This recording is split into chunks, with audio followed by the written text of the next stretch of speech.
Hey there, English learners. Welcome back to This Real English. I'm David. And I'm Jessica. Hey David, how's your week been going? Oh, pretty good. Actually, I've been listening to a lot of conversations lately, just paying attention to how people really talk. And it got me thinking about today's topic.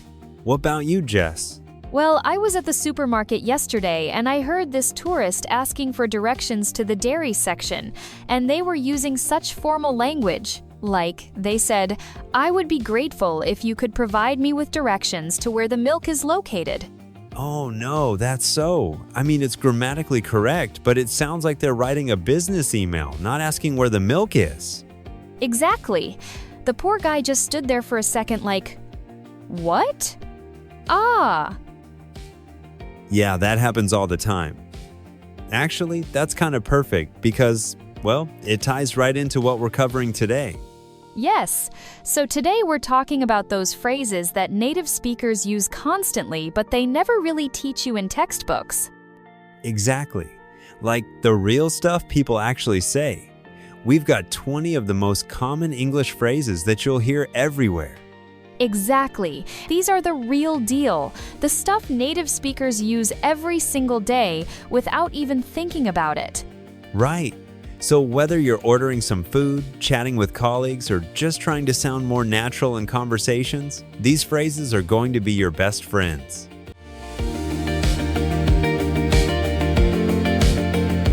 Okay, so let's jump right in. David, why don't you start us off with the first few? Sure. So first up, and this one's huge, how's it going? Well, it's not really asking for a detailed life update. You know what I mean?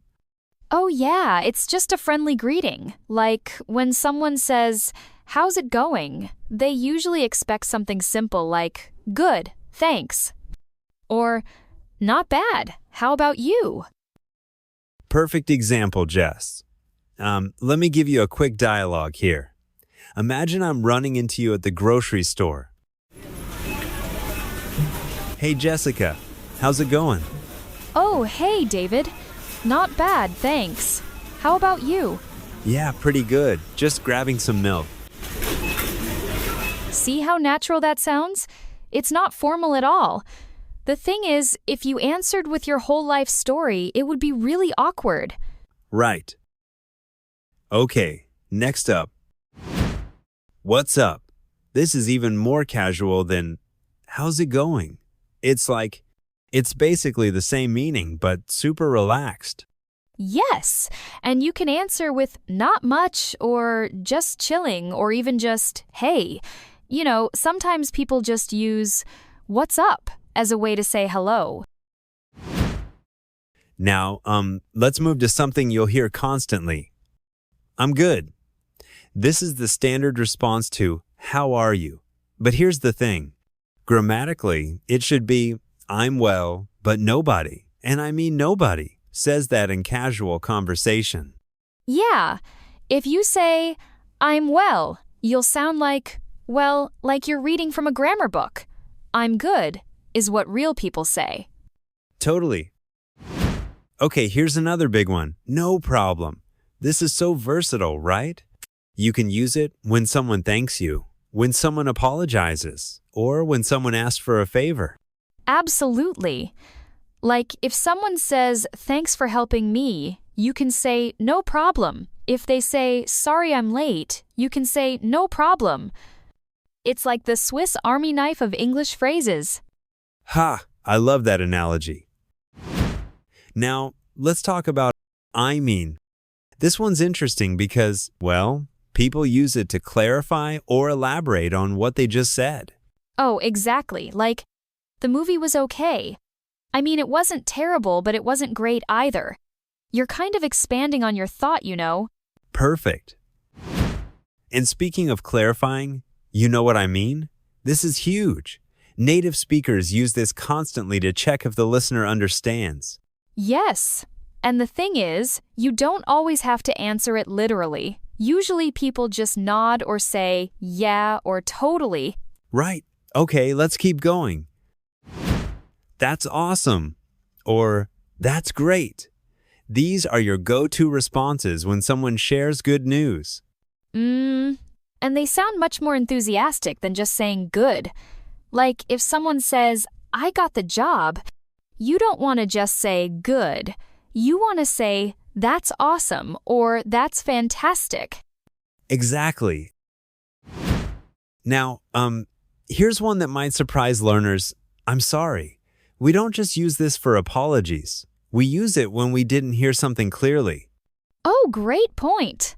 Like if someone says something and you missed it, you can say, I'm sorry, with a rising intonation. It's like saying, could you repeat that? Perfect. And that brings us to, excuse me. This one's super useful. You use it to get someone's attention, to get past someone, or before you interrupt. Like, excuse me, could you tell me where the bathroom is? Or, excuse me when you need to squeeze past someone on the bus. Absolutely. Let's talk about never mind. This is what you say when you decide something isn't worth explaining or pursuing. Right. Like, if you start to ask a question but then realize it's not important, you can just say, never mind. It's like, forget I said anything. Exactly. Okay, here's a big one. It depends.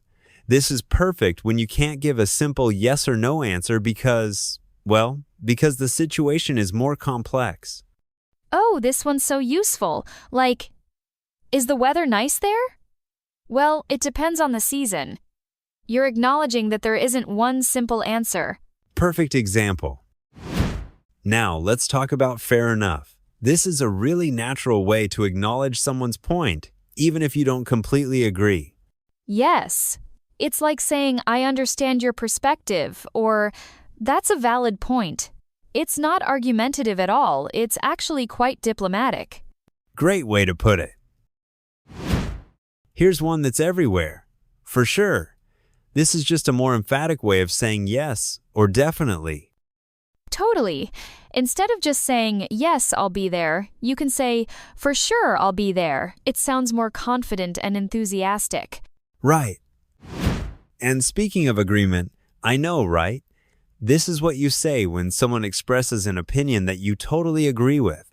Yes, like if someone says, this traffic is crazy, you can respond with, I know, right? It's like, you're so in sync with what they're thinking. Exactly. Now let's talk about I'm kidding or just kidding. This is crucial for making sure people know you're joking. So important, because sometimes jokes don't land the way you expect, and you need to clarify that you weren't being serious. It's like a safety net. Perfect analogy. Okay, here's another versatile one. That makes sense. This is your go-to response when someone explains something and you understand it. It's much more natural than saying, I understand. Like, if someone explains why they prefer tea over coffee, you can say, that makes sense. Now, let's talk about I guess. This is interesting because it shows you're not 100% certain about something, but you're giving your best answer. Right. Like, what time should we meet? I guess around 7 p.m. would work. You're suggesting something but leaving room for discussion. Perfect. And our last one, take care. This is a really warm way to say goodbye, especially when you might not see someone for a while.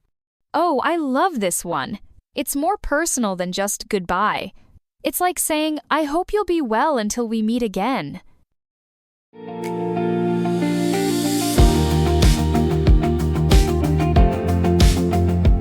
So we've covered a lot of ground here. Jessica, what's your biggest tip for learners who want to start using these phrases?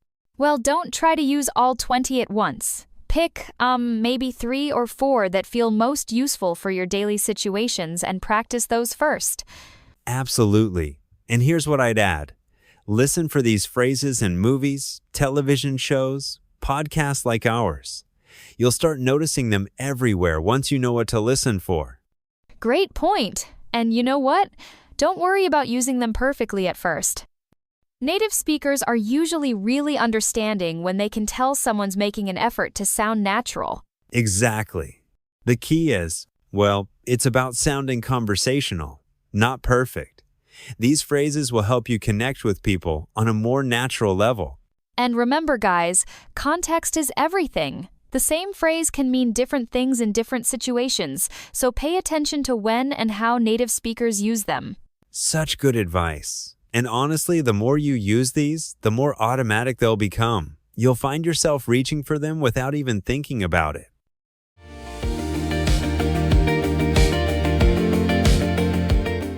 All right, everyone. That's a wrap on today's episode. We hope you found these 20 phrases as useful as we think they are. And hey, if you want to practice these phrases, try using them in your next English conversation. Start small, maybe just 1 or 2 per conversation. Great idea.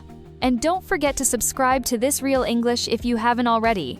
We've got so many more episodes planned that will help you sound more natural and confident. And if you have suggestions for future topics, we'd love to hear them. So until next time, keep practicing, keep learning. And remember, English is a journey, not a destination. Couldn't have said it better myself. Take care, everyone. Take care. And thanks for listening to This Real English.